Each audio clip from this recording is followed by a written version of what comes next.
Welcome to LeaderVision. My name is Bill Lawrence and I'm president of LeaderVision International. And we here at LeaderVision International, when we think about a leader, we think about three dimensions: the head, the hands, and the heart. Now when we think about the head, we think about how leaders think, about how we plan, about how we communicate. When we think about the hands, we think about what leaders do. When we think about the heart, we think about what is at the core essence of every leader. And here's what we know, and we're trying to communicate through LeaderVision. We know that we can fill the head with all kinds of great information, great truth, wonderful knowledge that will make a real difference in people's lives. And when we think about the hands, we can fill the hands with skills, tremendous skills, skills that really matter. But when we think about the heart, what we've discovered is the heart of the leader is the heart of the matter. And if the heart isn't transformed, then the head and the hands will never combine to transform other people's lives. Oh, God in His grace will take the truth that we present and touch their lives, but we're always going to have this sense within us, it's just not quite what it should be. You know why? Because the heart is holding back. You see, the hands, the mind, pass through the heart on the way to every opportunity God ever gives us.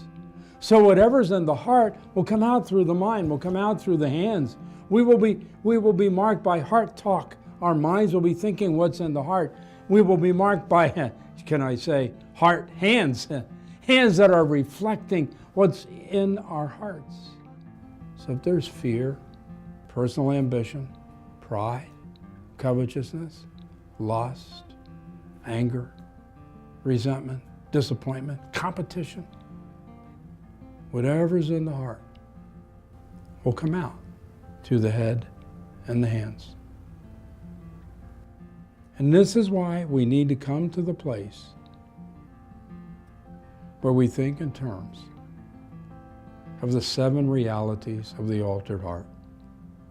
Because it's the altered heart, the heart placed on the altar of God, that's going to make the difference through our head and our hands, so that we begin to live as living sacrifices in a deeper and deeper way.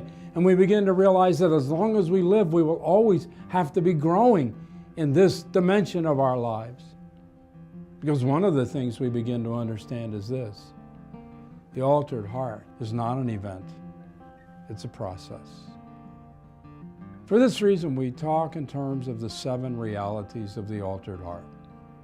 And here's what we've been saying. From the feeding of the 5,000, we have discovered this reality. We must do what we cannot do with what we do not have for the rest of our lives. The Lord is never going to change it. It's always going to be 5,000 to 5 with a couple little fish thrown in. That's it. And with our limited resources, we will never be able to feed the 5,000. And He will never, ever give us anything to do that we can do. But He will give us everything to do that He can do. And that's the second reality. Jesus will do what He can do through us for the rest of our lives. And those 2 realities are really very foundational. But the question is, okay, let's say you already know that. What is it that keeps us? You say, I know that, but I'm not seeing that. What is it that keeps us from experiencing the fullness of Christ's presence in and through us? And what we saw from the walking on water, what we saw as we worked our way through chapters 7 and 8 of Mark's Gospel, until we came to this question. We had Mark's comment and our Lord's question. Mark's comment, they didn't learn anything from the incident of the loaves because their hearts were hardened. And our Lord's question, do you have hardened hearts? what we discovered was this: hearts that are radically committed to Christ can also be radically committed to self. Hardened hearts learn without perceiving, listen without hearing, act without impacting, look without seeing. And hardened hearts direct our mind, misfocus our minds, cause our minds to misfire, put the focus of our minds in the wrong place. Because of our hardened hearts, our misfocused minds pursue the interests of man rather than the interests of God. We saw what our Lord said to Peter. You're wanting a crown, Peter. That's what Peter wanted. You're wanting a crown because your heart, your mind is focused on the interests of man rather than the interests of God. Your hardened heart focuses your mind in the wrong place. What can we do about our hardened hearts? Only one thing. There is only one power that can break our hardened hearts. And that's the power of the cross. The cross, in its convicting power, in its holiness, in its righteousness, in its justice, in its holding accountable of us, holding us accountable.